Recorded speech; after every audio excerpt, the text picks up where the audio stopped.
यह तीर्थ महातीर्थों का है, मत कहो इसे काला पानी, तुम सुनो यहाँ की धरती के कण कण से गाथा बलिदानी। अंडमान द्वीप जो मशहूर है सेल्युलर जेल के लिए, जिसे काला पानी कहा जाता था। भारतीय क्रांतिकारियों को और स्वतंत्रता सेनानियों को कठोर से कठोर सजा देने के लिए अंग्रेजों ने ये सेल्युलर जेल का काम 1893 में शुरू किया और 1906 में खत्म किया। यहाँ भारत भर से पकड़े गए अनगिनत क्रांतिकारी और स्वतंत्रता सेनानियों को कैद रखा था। लेकिन ये सेल्युलर जेल स्वातंत्र्यवीर विनायक सावरकर के नाम से और कार्य से विशेष प्रसिद्ध है। इसी अंडमान द्वीप पे 1943 में नेताजी सुभाष चंद्र बोस ने प्रथम भारतीय ध्वज तिरंगा लहराया था और आज अंडमान द्वीप हमारे भारत भूमि के संरक्षण के लिए अत्यंत महत्वपूर्ण नाविक तल है। आज अंडमान एक प्रमुख टूरिस्ट अट्रैक्शन भी है। स्वच्छ सुंदर निसर्गरम्य समुद्र किनारे और समुद्री कोरल्स के लिए प्रसिद्ध है। यहाँ आप वाटर स्पोर्ट्स और स्कूबा डाइविंग भी कर सकते हो। ऐसे सुंदर और निसर्गरम्य टापू पे जाने का मौका मैंने जनवरी 2025 में पाया। मेरा अंडमान जाने का मुख्य हेतु था सेल्युलर जेल में जाके अनगिनत स्वतंत्रता सेनानियों का कार्य याद करके उन्हें वंदन करना और वहां होने वाला खास लाइट एंड साउंड शो देखना। मैं मेरे चुनिंदा दोस्तों के साथ मुंबई से पोर्ट ब्लेयर डायरेक्ट फ्लाइट लेके वीर सावरकर इंटरनेशनल एयरपोर्ट पहुंचे। ये एयरपोर्ट एक सैनिक अड्डा है, लेकिन इसका टर्मिनल बहुत ही खूबसूरत समुद्र शंख के आकार का है। एयरपोर्ट से बाहर निकलते ही आपको दिखता है वीर सावरकर जी का बहुत बड़ा स्टैचू और उसे देखते ही हर एक सच्चे भारतीय का शीश आदर से झुक जाता है। यह है सेल्युलर जेल का प्रवेश द्वार, जो काला पानी नाम से कुख्यात थी। काला पानी शब्द का अर्थ मृत्यु जल या मृत्यु का स्थान ऐसा है, एक ऐसी जगह जहां से कोई वापस नहीं आता। सेल्युलर जेल एक 3 मंजिला संरचना है जिसका आकार स्टारफिश जैसा है। इस जेल में 15 बाय 8 फुट की कुल 698 कोठड़ियां थी। इन सभी कोठड़ियों में 3 मीटर ऊंचाई पर रोशनदान बनाए थे। यहाँ कैदियों को कठोर परिश्रम की शिक्षा और एकांतवास भुगतने के लिए मजबूर किया करते थे।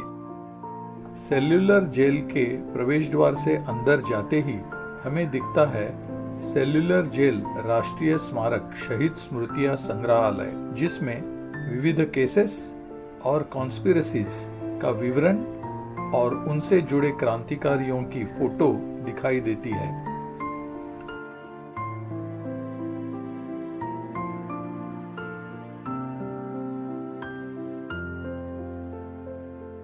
यहीं पे आप वीर सावरकर लिखित कविताओं की डायरी भी देख सकते हो। आगे जाते ही आपको नजर आएगी स्वातंत्र्य ज्योत और उस पे लिखी हुई वीर सावरकर जी की प्रतिज्ञा। देशभक्ति का यह व्रत हमने आंख मूंद कर नहीं लिया है। इतिहास की प्रखर ज्योति में हमने इस मार्ग की परख की है। दृढ़ प्रतिज्ञा होकर दिव्य अग्नि में जलने का निश्चय जानबूझकर किया है। हमने व्रत लिया है आत्म बलिदान का। वंदे मातरम। सेल्युलर जेल में राजनैतिक बंदियों को जो काम दिए जाते थे वे अत्याचारों का ही एक रूप हुआ करता था। राजनैतिक बंदियों को रोजाना 30 पाउंड नारियल का तेल या 10 पाउंड सरसों का तेल निकालना होता था, जो आमतौर पर किसी के भी शारीरिक क्षमता से परे था। परंतु जो बंदी निश्चित समय सीमा के भीतर काम पूरा नहीं कर पाते थे, उन्हें कठोर दंड का सामना करना पड़ता था। उन्हें लोहे के तिकोने फ्रेम पर लटकाकर बेत लगाए जाते थे। बोरे से बने कपड़े पहनने को दिए जाते, बेड़ियों में जकड़ा जाता और असंतुलित भोजन परोसा जाता। 1 सप्ताह की हथकड़ी से लेकर 6 महीनों तक की काल कोठड़ी की सजा दी जाती। सेल्युलर जेल में राजनैतिक बंदी असहनीय वातावरण से जूझते और जेल अधिकारियों के अत्याचारों का सामना करते हुए अपने संघर्ष को जारी रखने को मजबूर थे। सेल्युलर जेल का आतंक भरा माहौल साहसी व्यक्ति को भी हतोत्साहित कर देने के लिए काफी था। ये है कंडेम सेल। यहाँ पे फांसी दिए जाने वाले कैदी रखे जाते थे और इसके बिल्कुल सामने होता था फांसी घर, जिसमें हमेशा 3 फांसी डोर तैयार लटकते थे और एक विशेष खटका जिसे खींचते ही पांव के नीचे वाला फ्लैप डोर खुल जाता था और कैदी को फांसी लग जाती थी। आओ अब हम चलते हैं जेल के सेंट्रल वॉच टावर की तरफ। सेंट्रल टावर से हमें दिखता है एक विस्तीर्ण गार्डन, जिसमें हर रोज शाम को लाइट एंड साउंड शो के माध्यम से जेल का इतिहास और जानकारी प्रभावी रूप से दिखाई जाती है। इसी सेंट्रल वॉच टावर से हमें समझ में आता है इस जेल का विशेष डिजाइन, जिसके कारण सेंट्रल टावर से गार्ड और जेलर संपूर्ण जेल और हर एक शाखा के सभी कैदियों पे आसानी से निगरानी रख सकते थे। आओ अब चलते हैं स्वतंत्रता संग्राम सेनानियों की कोठड़ियों की ओर। ये है स्वातंत्र्य वीर सचिंद्र नाथ सन्याल की कोठड़ी।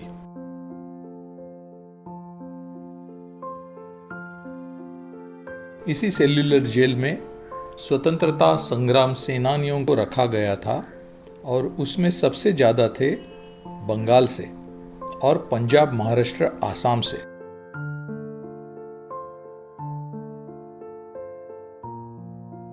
ये है सबसे प्रसिद्ध 2 लोहे के दरवाजे वाली स्वातंत्रवीर विनायक दामोदर सावरकर की कोठड़ी। इसी काल कोठड़ी में अत्यंत विषम परिस्थिति में सजा काटते समय सावरकर जी ने बिना कोई साधन के कील और कांटों के सहारे दीवार पर लिखकर कमला जैसा महाकाव्य का निर्माण किया और मुखोद्गत करके लोगों तक पहुंचाया, प्रसिद्ध किया।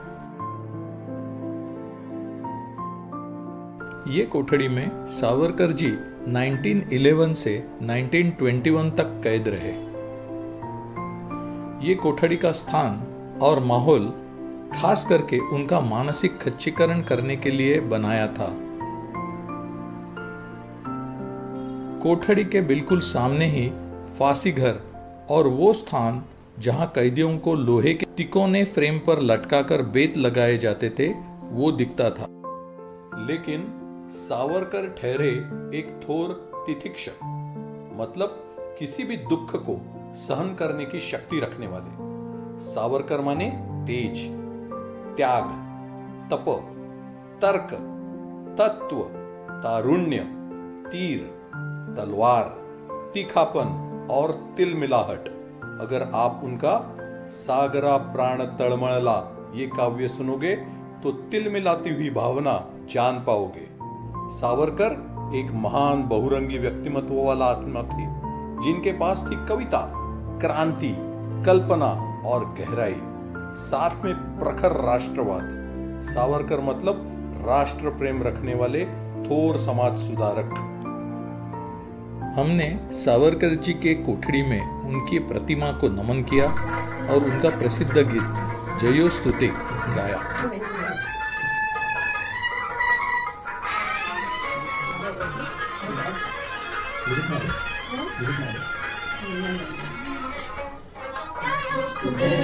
जयोस्तुते श्रीमन्मङ्गले शिवास्पदे शुभदे ससङ्गते भगवती कामहं यशोयुतां वन्दे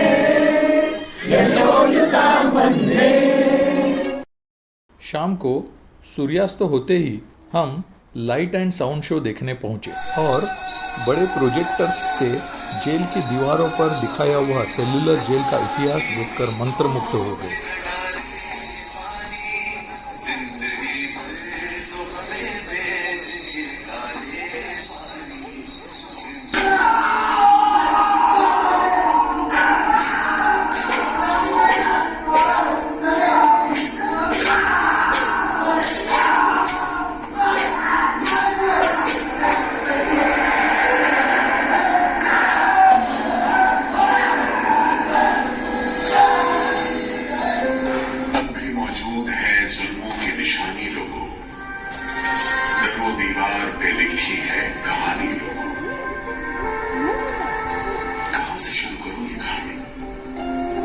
सितम की ये दास्तां आजादी के परवानों की वीरता और त्याग की गाथा। मैच में करूं आत्मा उन तमाम लोगों की जिन्होंने अपने खून पसीने से, अपने बलिदान से, जान की कुर्बानियों से इस मिट्टी के जर्रे जर्रे को आजादी का तीरथ बना दिया। मैं गवाह हूं उस जुल्म का जो यहां आदम के बेटों ने आदम के बेटों पर बेरहमी सिखाई। सदियों से मैं इसी जगह मौजूद हूं। मेरे सीने में दफन है वो सारी कहानियां जिन्होंने इन हरे भरे खूबसूरत टापुओं को वो खौफनाक नाम दिया, काला पानी।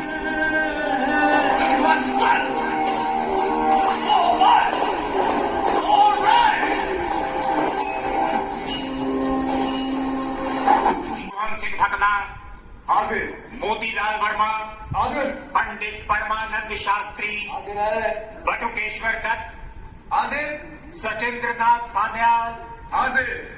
उल्लासकर दत्त हाजिर। पृथ्वी सिंह आजाद हाजिर। हर आदमी के दिल में स्वाधीनता की लौ जल रही थी। इस जोत को बुझाने का काम ब्रिटिश सरकार ने जिस अफसर को सौंपा वो था सेलुलर जेल का जेलर डेविड बेरी। जमादार। जी हुजूर। नया कैदी लोग आया? जी सरकार, सभी लाइन से खड़े हैं। ठीक है, सुनो, इस जगह पर हम शेर को पालतू बनाता है। तुम जेल का दीवार देखता है, जानता है इसको इतना नीचे क्यों बनाया? इधर से कोई भागने को नहीं सकता। यह सब तरफ 1000 माइल्स तक पानी है और ऊपर खुदा है। और तुम हमको देखता है? हम इधर का खुदा है, डेविड बेरी। इन कोठरियों में ऐसे बंदी भी आए जिन्हें ये माहौल हताश करने की बजाय जुल्म का मुकाबला करने की प्रेरणा देता रहा। वीर विनायक दामोदर सावरकर, ये नाम ऐसे ही बंदियों में बड़े सम्मान के साथ लिया जाता है।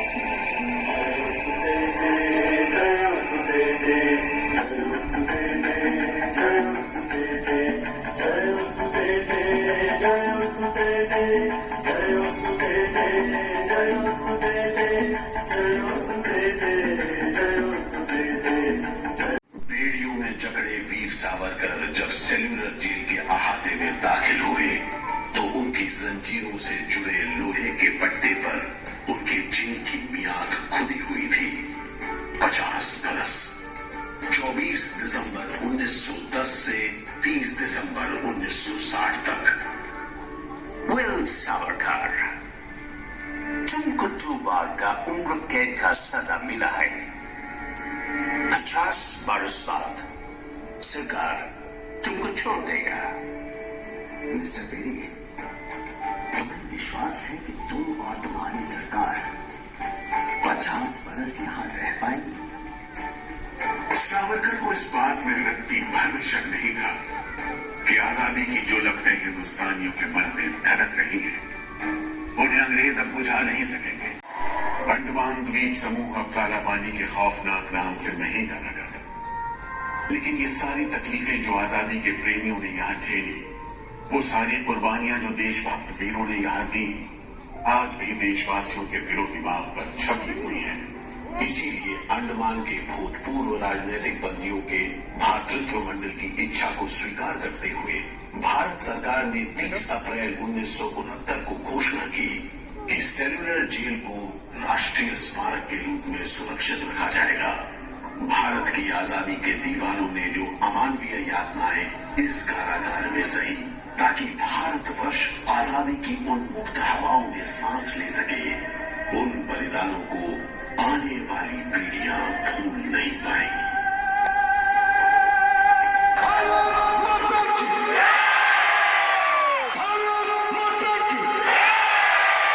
हिंदुस्तान